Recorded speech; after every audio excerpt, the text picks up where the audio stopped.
Hi friends, అందరికీ నమస్కారం. అంజలి కథలకి స్వాగతం. ఈరోజు చందమామ కథ పేరు బంధ విముక్తి. ఇది బేతాళ కథ. పట్టు వదలని విక్రమార్కుడు చెట్టు వద్దకు తిరిగి వెళ్ళి చెట్టుపై నుంచి శవాన్ని దించి భుజాన వేసుకుని ఎప్పటిలాగే మౌనంగా శ్మశానం కేసి నడవసాగాడు. అప్పుడు శవంలోని బేతాళుడు, రాజా, నువ్వు రాజులలో తప్పబుట్టావనాలి. రాజులకు నీలాగా స్థిరచిత్తం ఉండదు. వారు అకారణంగానే తమ ధోరణిని మార్చుకుంటూ ఉంటారు. ఇందుకు నిదర్శనంగా నీకు మహేంద్రపుర రాజు కథ చెబుతాను, శ్రమ తెలియకుండా విను అంటూ ఇలా చెప్పసాగాడు. మహేంద్రపుర రాజ్యాన్ని పాలించిన ధీరేంద్రసింహుడు చనిపోబోతూ తన కొడుకైన మహేంద్రుడితో, నాయనా, నీ చెల్లెలు స్వయంప్రభకు పెళ్లి చేసి ఆమె భర్తకు అర్ధరాజ్యం ఇవ్వు అన్నాడు. అలాగే చేస్తానని మహేంద్రుడు మాట ఇచ్చాడు. తర్వాత ధీరేంద్రసింహుడు చావటము, యువరాజైన మహేంద్రుడు పట్టాభిషేకం చేసుకోవటము జరిగిపోయాయి. ఒకసారి మహేంద్రుడు అడవిలో వేటాడుతూ ఒకచోట వాగు దాటవలసి వచ్చింది. రేవు వద్ద కాలిబాటకు అడ్డంగా ఒక బిల్ల యువకుడు నిలబడి ఎవరో బిల్ల స్త్రీని రమ్మని పిలుస్తున్నాడు. ఆమె పూలు కోసుకుంటూ వస్తున్నా అంటూనే తాత్సారం చేస్తున్నది. మహేంద్రుడు దారికి అడ్డం లెమ్మన్న హెచ్చరికగా తన కత్తితో బిల్ల యువకుడి తొడ మీద కొట్టాడు. బిల్ల యువకుడు వెనక్కి తిరిగి చూసి ఉగ్రుడైపోయి రాజు చేతిలోని కత్తి లాగేసి వాగులోకి విసిరేస్తూ, ఎంత పొగర్రా నీకు, చంపేస్తాను అంటూ పళ్ళు కొరికి మహేంద్రుడి మీద కలియబడ్డాడు. ఇద్దరూ ముష్టి యుద్ధం చేశారు. అందులో కూడా బిల్ల యువకుడిదే పైచేయి అయింది. అతను మహేంద్రుణ్ణి చంపబోతూ ఉండగా పూలు కోస్తూ ఉండిన అతని చెల్లెలు పరిగెత్తుకుంటూ వచ్చి, చంపకు చంపకు, ఆయన రాజులాగా ఉన్నాడు అన్నది. ఆ మాట విని బిల్ల యువకుడు మహేంద్రుణ్ణి ప్రాణాలతో వదిలేస్తూ, నా సంగతి ఇప్పటికైనా తెలిసింది కదా అన్నాడు. అదే సమయంలో మహేంద్రుడి పరివారం వచ్చి రాజును చేరుకున్నది. అతను అవమాన భారంతో ఇంటికి తిరిగి వెళ్ళాడు. ఇది జరిగిన కొద్ది రోజులకే రాజుగారి సైనిక దళం ఒకటి అరణ్యంలోకి వెళ్ళి ఒంటరిగా చిక్కిన బిల్ల యువకుణ్ణి పట్టుకున్నది. బిల్ల యువకుణ్ణి రాజధానికి తీసుకుని పోయి ఖైదులో పెట్టారు.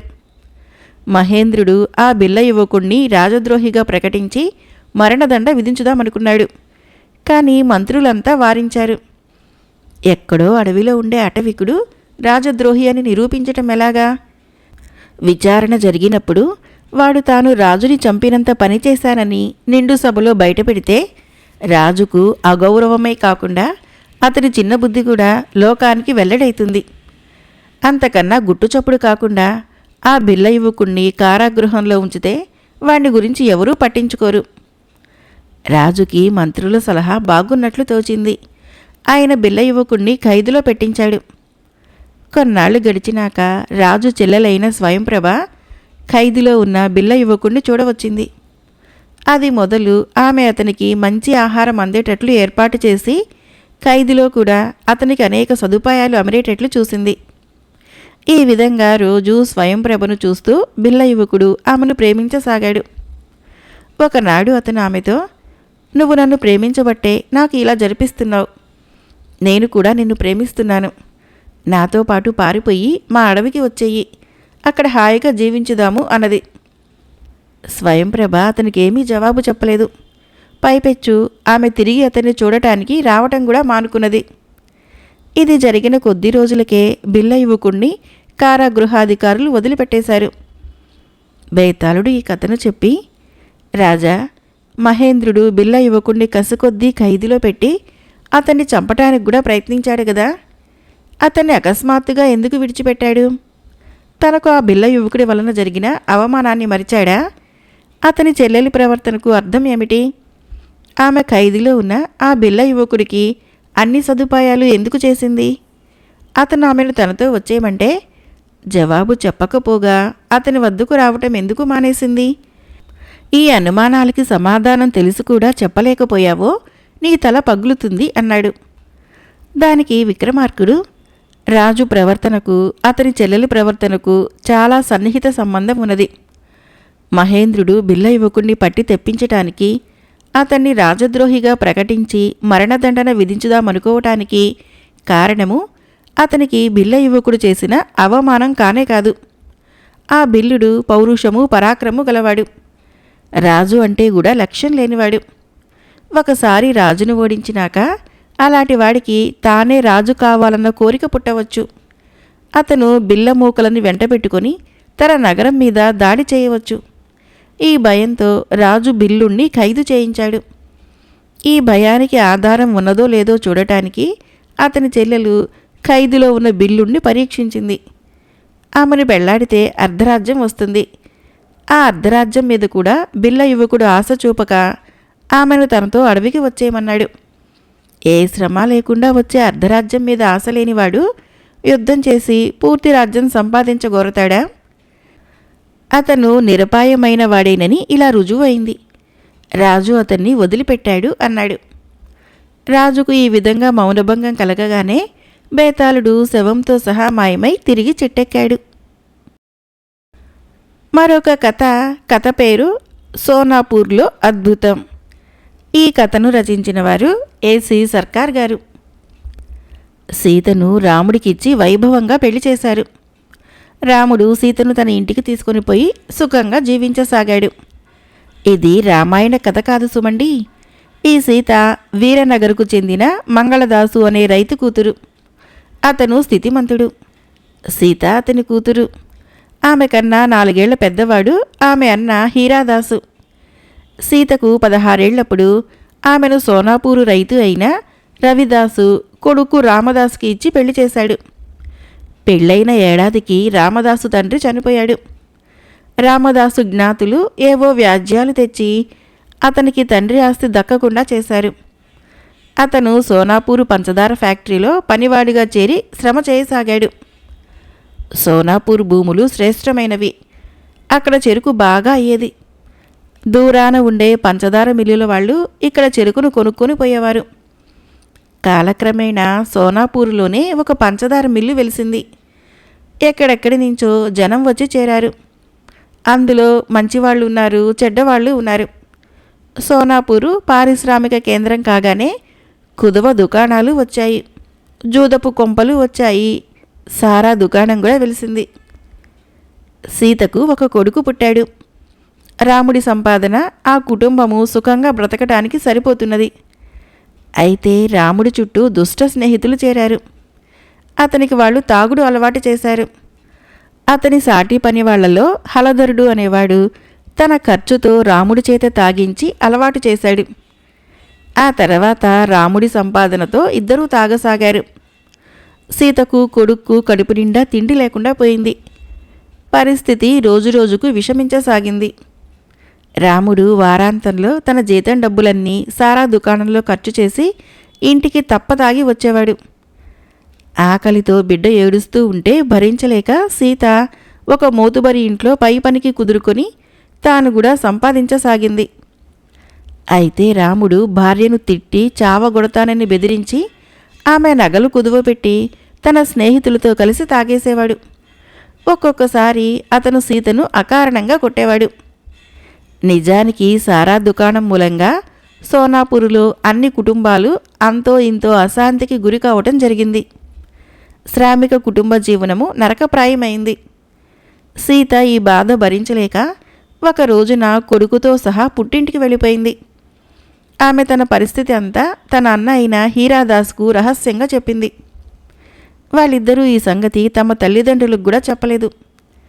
సీత చెప్పకుండా వచ్చినందుకు ఆమెతో పాటు రామదాసు రానందుకు తండ్రి ఆశ్చర్యపడ్డాడు. తల్లి సీతను చూసి ఆమె చిక్కిపోయినందుకు విచారించింది. తనకు ఒంట్లో అంత బాగాలేదని విశ్రాంతి కోసమే వచ్చానని సీత తల్లితో అన్నది. హీరాదాసు తన మిత్రుడైన రూపేశుడికి తన చెల్లెలి పరిస్థితి గురించి పూర్తిగా తెలియచేస్తూ ఉత్తరం రాశాడు. రూపేశుడు చాలా సూక్ష్మబుద్ధి కలవాడు. అతనికి కొంత ఇంద్రజాలం కూడా తెలుసు. అతను వారం రోజుల్లోగా హీరాదాసింటికి వచ్చాడు.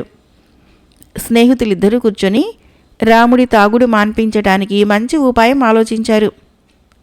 ఉపాయం అంటూ దొరకాలి గాని మీ రామదాసునే కాదు, సోనాపూర్ శ్రామికులందరి చేత తాగుడు మాన్పించనా అన్నాడు రూపేశుడు.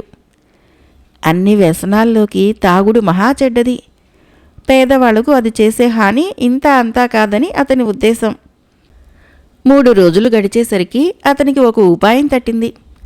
అతను హీరాదాసు వెంట ఆ గ్రామంలో ఉండే తగరపు పనివాటి దగ్గరికి వెళ్ళాడు. ఆయన పేరు యదునాథుడు, మంగళదాసుకు మిత్రుడు. యదుమామ, నా స్నేహితుడికి ఒక మాయా వస్తువు అతి రహస్యంగా చేసివ్వాలి. అత్తకు కూడా చెప్పరాదన్నమాట అన్నాడు హీరాదాసు. అంత రహస్యమైతే ఎందుకు చెబుతాన్రా? ఇంతకు ఏం కావలసిన వస్తువు అన్నాడు యదు. వాళ్లకు కావలసినది గరాటీ. మామూలు గరాటీ కాదు, మాయా గరాటీ. ఒక గరాటీలో మరొక గరాటీ అతికించాలి. రెండో గరాటీ పైదానికన్నా కాస్త చిన్నదిగా ఉంటుంది. కానీ పైభాగంలో రెండూ ఒకే వ్యాసం కలిగి ఉంటాయి. పై గరాటీ తోకలోకి లోపల గరాటీ తోక అమరి ఉంటుంది. పైకి చూడటానికి ఒకే గరాటీలాగా కనిపించాలి. పై గరాటీ పైభాగంలో చిన్న బెజ్జం ఉండాలి. ఈ మాయా గరాటీ తయారైన మీదట రూపేశుడు దాని తోక క్రింద తన చూపుడు వేలు అడ్డం పెట్టి దాని నిండా నీరు పోశాడు. తర్వాత అతను బెజ్జానికి బొటని వేలు అడ్డం పెట్టి తోకకు అడ్డంగా ఉన్న చూపుడు వేలు తీసేశాడు. గరాటీలోని నీరు క్రింద కారిపోయింది. బొటన వేలిని బెజ్జం మీద నుంచి తీయకుండానే అతను గరాటీ పైన ఉన్న తడి అంతా శుభ్రంగా తుడిచి గరాటీని హీరాదాసు పొట్ట సమీపంలో ఉంచి దగ్గు అన్నాడు. హీరాదాసు దగ్గాడు. వెంటనే గరాటీలో నుంచి మళ్ళీ నీరు కారింది. ఎలా ఉంది ట్రిక్కు అన్నాడతను. ఇంద్రజాలం బాగానే ఉన్నది. దీనితో తాగుబోతుల్ని ఎలా మరమ్మత్తు చేస్తావు అన్నాడు హీరాదాసు. తొందరపడకు, అంతా నువ్వే చూస్తావు అన్నాడు రూపేశుడు. ఇది జరిగిన కొద్ది రోజులకి సోనాపూర్ పంచదార ఫ్యాక్టరీ సమీపంలో మర్రి చెట్టు క్రింద ఒక ముసలి సాధువు, ఆయన యువక శిష్యుడు కూర్చున్నారు. త్వరలోనే వారి చుట్టూ జనం మూగి సలహాలు మందులు అడగసాగారు. ఒకడు తలనొప్పికి మందు అడిగాడు. సాధువు ఏదో పొడిచి తన కమండలంలోని మంచినీళ్లతో తాగించాడు. తలనొప్పి కొద్దిసేపట్లోనే పోయింది. ఆ మనిషి సాధువు కాళ్ళ మీద పడ్డాడు. స్వామి, మీరు సాక్షాత్తు భగవంతుడే అంటూ. నేను భగవంతుణ్ణి కాదు నాయనా, కానీ భగవంతుడు పంపగా వచ్చాను. ఇక్కడ ఈ కాలంలో ఇన్ని రకాల రోగాలు ప్రబలటానికి కారణం తెలుసా? తాగుడు. దాని మూలాన కడుపులో విషం పేరుకొని రకరకాల రోగాలు కలిగిస్తుంది అన్నాడు. జనంలో కూర్చొని ఉన్న హలధరుడు ఈ మాట ఒప్పుకోక, అదేమిటి, దేవతలు సోమరసం తాగేవారు, అది సారా కాదా అన్నాడు. సోమరసము సారా కాదు, మనం దేవతలము కాము అన్నాడు సాధువు. సారా వల్ల జబ్బేమీ లేదు. మేం కష్టపడి పనిచేస్తాము, తాగితే మనస్సుకు ఉల్లాసంగా ఉంటుంది అన్నాడు హలధరుడు. నువ్వు వెయ్యి చెప్పు, తాగుడు వల్ల రోగం వచ్చి తీరుతుంది, కావలిస్తే రుజువు చేస్తాను అని సాధువు తలనొప్పి వచ్చిన వాడిని దగ్గరికి రమ్మని తన శిష్యుడి సంచి నుంచి ఒక గరాటీ పైకి తీసి దాన్ని ఆ మనిషి పొట్టకు ఆనించి చిన్నగా దగ్గమన్నాడు. ఆ మనిషి దగ్గగానే గరాటీ తోక నుంచి నల్లటి ద్రవం బయటికి వచ్చింది. ఈ అద్భుతం చూసి అందరూ నిర్ఘాంతపోయారు. తాగే ప్రతివాడిలోనూ ఇలాంటి విషం ఉంటుందని నిరూపించగలను. ఇది ప్రాణాలు తీస్తుంది. దీని నుంచి బతికి బయటపడగోరేవారికి నేను దివ్యమైన ఔషధం ఇచ్చి ఈ విషాన్ని విరిచేస్తాను అన్నాడు సాధువు. మర్నాటి నుంచి సాధువులో గురి కుదిరిన వాళ్ళు వచ్చి తాగుడు మానేస్తామని దివ్య ఔషధం తీసుకున్నారు. సాధువు తాలూకా మనుషులు సారా దుకాణం మీద ఒక కన్ను ఉంచి మందు పుచ్చుకున్న వారిలో ఎవరెవరు మళ్లీ వెళ్ళి తాగారో గమనించారు. అలాంటి వాళ్ళని సాధువు గరాటీతో పరికించినప్పుడు దాని నుంచి నల్లని విషం వచ్చింది. నిజంగా తాగటం మానేసిన వాళ్ళని పరీక్షిస్తే గరాటీ నుంచి స్వచ్ఛమైన నీరు వచ్చింది. సాధువు ప్రారంభించిన ఈ ఉద్యమము ఎంత బాగా సాగిందంటే సారా అమ్మకము అకస్మాత్తుగా పడిపోయింది. చాలా కుటుంబాల్లో శాంతి సౌఖ్యాలు మళ్ళీ నెలకొన్నాయి. మారిపోయిన వారిలో రామదాసు కూడా ఉన్నాడు. సీత వెళ్ళిపోయినాక అతను చాలా మనోవేదన అనుభవించి చివరకు సాధువు శరణుజొచ్చాడు. సారా వ్యాపారికి హలధరుడికి సాధువు మీద పట్టరాని ఆగ్రహం వచ్చింది. 2 వారాలుగా సారా అమ్మకాలు లేవు. తాను లోగడ 2 హత్య చేసి పట్టుబడకుండా తప్పించుకున్నానని ఈ సాధువును కూడా హత్య చేస్తానని హలధరుడు సారా వ్యాపారితో అన్నాడు. దుకాణ నౌకరు ఇది విని వెళ్ళి సాధువుకి పోలీసులకు కూడా చెప్పాడు. ఆ రాత్రి హలధరుడు సాధువును చంపడానికి వచ్చినప్పుడు సాధువు పడుకొని ఉండవలసిన చోట గుడ్డల మూట మీద దుప్పటి కప్పి ఉంచటమే కాక హలధరుడు పోలీసులకు కత్తితో సహా దొరికిపోయాడు. హలధరుడు పాత నేరస్తుడని, వాడు రంజిత్, కాలు అనే పేర్లతో కూడా తిరిగేవాడని బయటపడింది. సాధువు రూపేశుడు. అతను మొత్తం మీద సోనాపూర్ ఫ్యాక్టరీ పరిసరాలలో తాగుడు లేకుండా చేశాడు. రామదాసు తన అత్తవారి ఊరికి వెళ్ళి సీతకు క్షమాపణ చెప్పుకున్నాడు. తర్వాత వాళ్ళ సంసారంలో ఎలాంటి ఛిద్రమూ తల ఎత్తలేదు. మరొక కథ పేరు చిల్లర దొంగ. ఈ కథను రచించిన వారు గవ్వల నిర్మలాదేవి గారు. ఒక ఊళ్ళో ఒక షావుకారు ఉండేవాడు. ఆయనకు పిల్ల జల్లా లేరు. భార్య రోగిష్టిది. షావుకారు వద్ద పనిచేసే నాంచారయ్య ఇంటి పని బయట పని కూడా తానే చేసేవాడు. నాంచారయ్య నమ్మకస్తుడు. అందుచేత షావుకారు తన ఇంటి ఖర్చుకు ఇచ్చిన డబ్బుకు నాంచారయ్యను లెక్క కూడా అడిగేవాడు కాదు. ఒకసారి నాంచారయ్యకు జబ్బు చేసింది. అందుచేత నాంచారయ్య తనకు బదులుగా తన కొడుకు రాముణ్ణి షావుకారు వద్ద పనికి పంపాడు. తండ్రిలాగే రాముడు కూడా పనులు చక్కగా చేసేవాడు. కానీ చిల్లర డబ్బులు కాజేసే దుర్గుణము వాడిలో ఉండేది. వాడి వెచ్చాలు తీసుకుని రావటానికి వెళ్ళినప్పుడల్లా కొంత చిల్లర తన జేబులో వేసుకునేవాడు. దానితో వాడి పై ఖర్చులు గడిచేవి. షావుకారు మొదట్లో ఇది గమనించలేదు. కానీ ఒక నెల గడిచేసరికి ఇంటి ఖర్చులో కొంత పెరుగుదల కనిపించింది. నాంచారయ్య ఉన్నప్పుడు ఇంత ఖర్చు కాలేదు. షావుకారుకు అనుమానం కలిగి ఆయన రాముణ్ణి వస్తువుల ధరలు అడగనారంభించాడు. రాముడు ఆ ధరలు పావల అర్ధ పెంచి చెప్పి తాను జేబులో వేసుకున్న చిల్లరకు కూడా లెక్క కుదిరేటట్లు చెప్పేవాడు. షావుకారికి అనుమానం తీరలేదు. ఆయన కావలసిన వస్తువుల జాబితా స్వయంగా రాసి అంగడి వాళ్ల చేత వాటి ధరలు వేయించుకొని రమ్మన్నాడు. రాముడు ఆ కాగితాన్ని చింపి పారేసి దానికోసం వెతుకుతున్నట్లు నటించి చివరకు అది ఎక్కడో పోయిందన్నాడు. రాముడు చిల్లర కాజేస్తున్నట్లు షావుకారికి రూఢి అయింది. వాడి దొంగతనం రుజువు చేయాలన్నా వాణ్ణి పనిలో నుంచి తీసేయాలన్నా షావుకారు చేతిలో పనే. కానీ అలా చేయటము షావుకారికి ఇష్టం లేదు. వాడు నాంచారయ్య కొడుకు.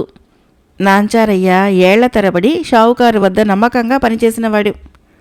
నాంచారయ్య మంచాన పడినప్పటి నుంచి అతని వైద్యానికి షావుకారు తానే డబ్బు ఇస్తున్నాడు.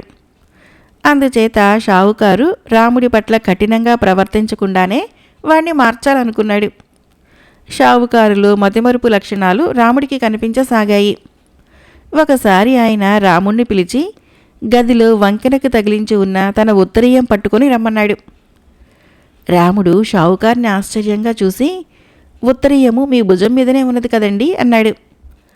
మరొకసారి షావుకారు రాముడితో, బల్ల మీద పెట్టాను, కళ్ళజోడు పట్రారా అన్నాడు. కానీ బల్ల మీద కళ్ళజోడు లేదు. ఎంతోసేపు వెతకగా అది బీరువాలో కనిపించింది. బల్ల మీద ఉన్న కళ్ళజోడు బీరువాలో ఎందుకు పెట్టావు అని ఆయన రాముణ్ణి మందలించాడు. ఆయన మతిమరుపు రాను రాను రాముడి ప్రాణం మీదకి వచ్చింది. ఒకరోజు ఆయన రాముడికి ఏ ఏ సరుకులు ఎంతెంత కావాలో చెప్పి డబ్బిచ్చి దుకాణానికి పంపాడు. రాముడు ఆయన చెప్పిన ప్రకారమే దుకాణంలో సరుకులు కొని మరొకసారి సరిచూసుకొని పట్టుకొచ్చాడు. షావుకారు వాటిని చూసి, ఇదేమిట్రా, నేను చెప్పినట్లు తీసుకురాక అన్నీ ఎక్కువ తెచ్చావేం? కందిపప్పు సేరు తెమ్మంటే 2 సేర్లు తెచ్చావు. ఉల్లిపాయలు వీసుడు తెమ్మంటే 2 వీసులు తెచ్చావు. గుమ్మడికాయ తెమ్మంటే పొట్లకాయ తెచ్చావు. కాస్త ఉళ్ళు దగ్గర పెట్టుకుని పనిచేయి, మరి హెచ్చు తెచ్చినవన్నీ ఇచ్చేసి డబ్బులు పట్టుకునిరా అన్నాడు. బాబు, మీరు తెమ్మన్నట్టే తెచ్చాను అని రాముడు చెప్పబోతే, మత్తి మరుపు వెధవ, నన్నే బుకాయిస్తావా, వెళ్ళి సరుకులిచ్చి డబ్బు తీసుకునిరా అన్నాడు షావుకారు. యజమాని మతిమరుపుని తిట్టుకుంటూ రాముడు కొందరు వర్తకులకు సరుకులని వాపసు చేసి డబ్బు తీసుకున్నాడు. మరికొందరు సరుకులు వాపసు తీసుకోలేదు. వాటికి డబ్బులు రాముడు తన జేబులో నుంచి షావుకారుకి ఇచ్చుకోవలసి వచ్చింది. ఇలా 2-3 సార్లు జరిగేసరికి రాముడికి దడ పుట్టుకొచ్చింది.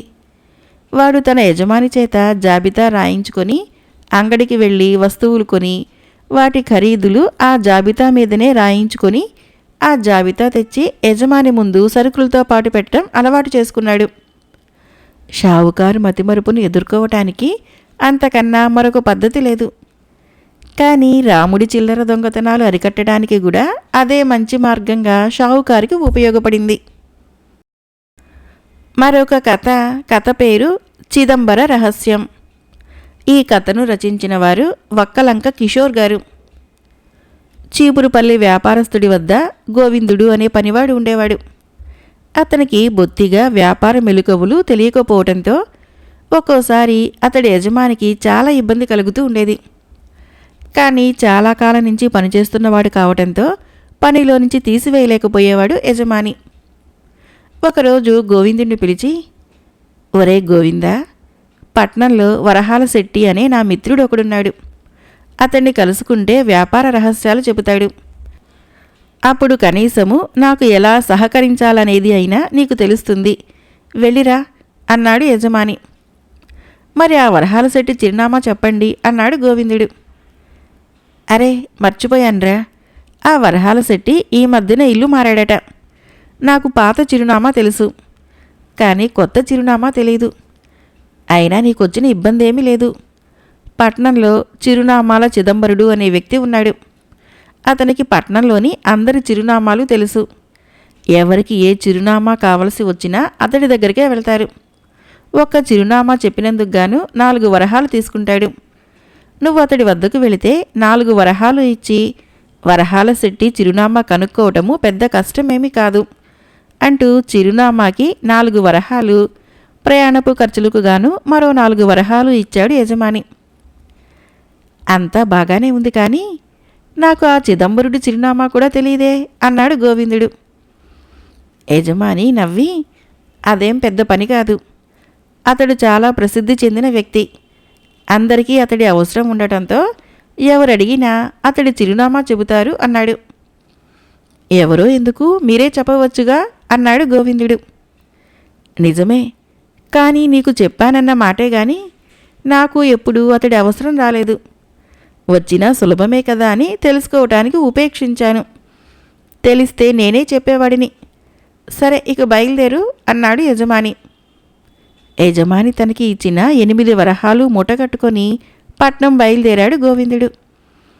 వ్యాపారంలో మొదటి రహస్యం అనేది పొదుపు అని తన యజమాని పదే పదే చెప్పడం గుర్తుకు వచ్చి, ఏదేమైనా వరహాల శెట్టి చిరునామాకు గాను 4 వరహాలు తప్ప ఒక్క వరహా కూడా ఖర్చు పెట్టకూడదని దృఢంగా నిశ్చయించుకున్నాడు గోవిందుడు. పట్నం చేరిన గోవిందుడికి ఒక వ్యక్తి ఎదురయ్యాడు. అయ్యా, చిరునామాలు చెప్పే చిదంబరుడి ఇల్లు కాస్త చూపిస్తారా అని అడిగాడు గోవిందుడు ఆ వ్యక్తిని. అలాగే, దానికేముంది, నాతో రండి అంటూ ఆ వ్యక్తి గోవిందుణ్ణి 4 వీధులు తిప్పి ఒక ఇంటిని చూపించి, ఇదే చిదంబరుడి ఇల్లు అన్నాడు. ఆ ఇంటికి తాళం వేసి ఉన్నది. అయ్యో, ఇప్పుడెలాగా? చిదంబరుడు ఎక్కడికి వెళ్ళాడో అని వాపోయాడు గోవిందుడు. ఇంతకీ మీకు ఎవరి చిరునామా కావాలి అని అడిగాడు ఆ వ్యక్తి. వరహాల శెట్టి అనే వ్యాపారి చిరునామా అంటూ వివరాలు చెప్పాడు గోవిందుడు. చెప్పాలంటే 8 వరహాలైతుంది అన్నాడు ఆ వ్యక్తి. అదేమిటి, చిదంబరుడు 4 వరహాలే తీసుకుంటాడన్నారే, ఇంతకీ మీరెవరు అని అడిగాడు గోవిందుడు ఆశ్చర్యంగా. నేనే చిదంబరుణ్ణి. ఈ ఇల్లు అంటే నా ఇల్లు చూపించినందుకు గాను 4 వరహాలు, వరహాల శెట్టి చిరునామాకు 4 వరహాలు, కలిపి మొత్తము 8 వరహాలు ఇవ్వండి అన్నాడు చిదంబరుడు ఆ ఇంటి తాళం తీస్తూ. గోవిందుడు నిర్ఘాంతపడిపోయి, ఇది అన్యాయం, మీరెవరో నాకు మొదట్లోనే చెప్పి ఉండవలసింది అన్నాడు. అదే రహస్యం, అక్కడ చెప్పి ఉంటే 4 వరహాలు పోయి ఉండేవి. అయినా చిదంబరుడి చిరునామా కావాలన్నావు, కానీ మీరెవరు అని అడగలేదుగా. ఇది వ్యాపారం అన్నాడు చిదంబరుడు నవ్వుతూ. అయితే ఇవిగో 4 వరహాలు. నాకు వరహాల శెట్టి చిరునామా అవసరం లేదులేండి అని 4 వరహాలు చిదంబరుడికి ఇచ్చి తిరుగు ముఖం పట్టాడు గోవిందుడు. అదేమిటి, వరహాల శెట్టిని కలవలేదా అని అడిగాడు యజమాని. లేదు అంటూ సంగతంతా చెప్పి వ్యాపారంలోని చిదంబర రహస్యాలేవో తెలుసుకునటానికి వరహాల శెట్టి వరకు వెళ్ళనవసరం లేదని నిశ్చయించుకొని 4 వరహాలు మిగిల్చి తెచ్చాను అన్నాడు గోవిందుడు వాటిని యజమానికి ఇస్తూ. మిగిల్చలేదు, మిగిల్చుకున్నావు, అవి నువ్వే ఉంచుకో. ఆ వరహాలు అతడికిచ్చేశాడు యజమాని. మరొక కథ పేరు పీనాసి ప్రయోజనం. ఈ కథను రచించిన వారు శ్రీరామ కమల్ గారు. ఉపకార బుద్ధికి సీనయ్య కుటుంబం అంతా పేరు పడ్డారు. అందులోనూ వారింటి పక్కనే దానయ్య ఉంటున్నాడు. అంతా దానయ్యను సీనయ్యను పోల్చి మాట్లాడుకుంటూ ఉంటారు. ఒక రోజున సీనయ్య ఇంటికి ఓ కుర్రాడు వచ్చి, శివాలయం గుడి పూజారి చనిపోయాడు, దహన క్రియలకు చందా వసూలు చేయమని కొందరు పెద్దలు నన్ను పురమాయించారు అన్నాడు ఏడుపు కంఠంతో. శివాలయము ఊరి పొలిమేరలో ఉంది. పూజారి పండు ముసలి, నేడో రేపో అన్నట్లుంటాడు. అతడికి అయిన వాళ్ళెవరూ లేరు. సీనయ్య ఎంతో బాధపడి కుర్రవాడి చేతిలో ఓ పావలా కాసు పెట్టాడు. కుర్రాడు వెంటనే వెనక్కు తిరిగి ఇచ్చేసి, అందరూ 5-10 రూపాయలు ఇస్తూ ఉంటే నువ్వు పావలా ఇస్తున్నావా? అక్కర్లేదులే అన్నాడు. సీనయ్య తెల్లబోయి, అంత్యక్రియలకు అంత డబ్బెందుకు అన్నాడు. కావాలంటే ఇదో చూడు అంటూ కుర్రాడు సీనయ్యకు ఓ చీటీ అందించాడు. అందులో డబ్బిచ్చిన వారి పేర్లున్నాయి. చాలామంది 10 రూపాయలు ఇచ్చారు. 5 రూపాయలకు తక్కువ ఇచ్చిన వాళ్ళెవరూ లేరు. సీనయ్య లోపలికి వెళ్ళి భార్యకు విషయం చెప్పి, సత్కార్యానికి డబ్బు ఇవ్వటం మన సాంప్రదాయం. సమయానికి ఇంట్లో చిల్లర డబ్బులు తప్ప 1 రూపాయి కూడా లేదు. ఏం చేయాలో నాకు పాలు పోవటం లేదు అన్నాడు. అప్పుడు సీనయ్య భార్య పక్కనే కూర్చొని ఉన్న అతడి కూతురు గౌరీ, ఏది ఆ చీటీ ఇలా ఇవ్వు అని అడిగి తీసుకొని చూసింది. వెంటనే తండ్రితో, నాన్న, నువ్వు ఆ కుర్రాన్ని కూర్చోబెట్టు, నేను మన వీరయ్య పెదనాన్నింటికి వెళ్ళి అప్పు తీసుకొస్తాను, పెదనాన్న దగ్గర ఎప్పుడూ డబ్బుంటుంది అన్నది. అరే, ఈ మాత్రం ఆలోచన నాకు తట్టనే లేదే, త్వరగా వెళ్ళిరా అన్నాడు సీనయ్య. వీరయ్య సీనయ్యకు పెత్తండ్రి కొడుకు. ఇద్దరికీ ఒకరంటే ఒకరికి అభిమానం. కూతురికి మంచి ఆలోచనే వచ్చిందని తండ్రి సంతోషించి ఆ కుర్రాడి దగ్గరికి వెళ్ళి, ఇంట్లో డబ్బు లేదు, అప్పు కోసము నా అన్న ఇంటికి పంపాను మా అమ్మాయిని. 5ఏం కర్మ, 10 రూపాయలు ఇస్తాను, కాసేపు కూర్చో అన్నాడు. సీనయ్య దానగుణం తెలిసిన కుర్రాడు సరేనని కూర్చున్నాడు. కాసేపట్లో 4 ఇళ్ల జనము సీనయ్య ఇంటికి వచ్చి వెంటనే కుర్రాన్ని పట్టుకొని నిలదీసి, ఏరా, మేమంతా నీకు డబ్బులిచ్చామని చెప్పావా? అసలు శివాలయ పూజారి నిక్షేపంలా ఉన్నాడు కదా, ఆయన పోయాడని అబద్ధం చెబుతావా? నీకు ఈ పాడు బుద్ధి ఎందుకు పుట్టింది అన్నారు. కుర్రాడు తప్పొప్పుకొని, నా బుద్ధి గడ్డి తినింది, నన్ను క్షమించండి, ఇంకెప్పుడు ఇలాంటి పనులు చేయను అన్నాడు. సీనయ్య వాణ్ణి మందలించి పొమ్మన్నాడు. వచ్చిన వాళ్ళంతా వెళ్ళిపోయాక, పెదనాన్నింటికి వెళ్ళి డబ్బు తెస్తానన్న దానివి 4గురిని వెంటబెట్టుకొని వచ్చావు, వాడు మోసగాడని ఎలా అనుమానించావు గౌరీ అన్నాడు. అనుమానం ఎందుకు రాదు? వాడి చీటీలో దానయ్య కూడా 10 రూపాయలు ఇవ్వటము అబద్ధం. అందుకే మిగతా వాళ్ళని కూడా అడిగి ఆ కుర్రాడు మోసగాడని నిర్ణయించాను అన్నది గౌరీ. ఈ కథ ఊరంతా ప్రాకింది. ఊరికొక్క పీనాసి ఉంటే ఊళ్ళో మోసగాళ్ల మోసాలు ఫలించవని అంతా అనుకున్నారు. పీనాసి వలన కూడా ప్రయోజనం ఉందని సీనయ్య కుటుంబము ఇప్పటికీ చెప్పుకొని నవ్వుకుంటూ ఉంటారు. మరొక చిన్న కథ పేరు సాక్ష్యం. ఈ కథను రచించిన వారు ప్రసాద్ గారు. ఒక వర్తకుడి ఇంట అర్ధరాత్రి దొంగపడి ఇల్లు దోచుకున్నాడు. కొన్ని ఆధారాలని బట్టి వర్తకుడు దొంగను పోల్చి పట్టుకొని న్యాయాధికారి వద్దకు తీసుకుని పోయి ఫిర్యాదు చేశాడు. అతడే నీ ఇంట్లో ప్రవేశించి దొంగతనం చేశాడనటానికి తగిన సాక్ష్యం ఉందా అని న్యాయాధికారి వర్తకుడిని అడిగాడు. ప్రత్యక్ష సాక్ష్యం ఏదీ లేదని చెప్పాడు వర్తకుడు. దొంగతనం చేస్తూ ఉండగా చూసిన వారి సాక్ష్యం లేని పక్షంలో ఫిర్యాదు నిలబడదు అన్నాడు న్యాయాధికారి. వెంటనే వర్తకుడు తన కాలి చెప్పు తీసి దొంగగా అనుమానించిన మనిషిని న్యాయాధికారి ఎదుటే కొట్టాడు. అదేమిటి అలా కొడుతున్నావు అన్నాడు న్యాయాధికారి ఆశ్చర్యపోతూ. నా ఇంట్లో ఫలానా అప్పుడు దొంగతనం చేయదలిచినట్లు వీడు నాకు ముందుగా తెలియచేయలేదు. అందుచేత నేను సమయానికి సాక్షులను సిద్ధంగా ఉంచుకోలేకపోయాను. నాకు అవకాశం ఇవ్వనందుకు వాణ్ణి కొట్టాను అన్నాడు వర్తకుడు. కథ అయిపోయింది. ఫ్రెండ్స్, ఈ కథలు మీకు నచ్చినట్లయితే మన ఛానల్ని తప్పకుండా సబ్స్క్రైబ్ చేయండి, లైక్ చేయండి, షేర్ చేయండి, కామెంట్ చేయండి. Thank you.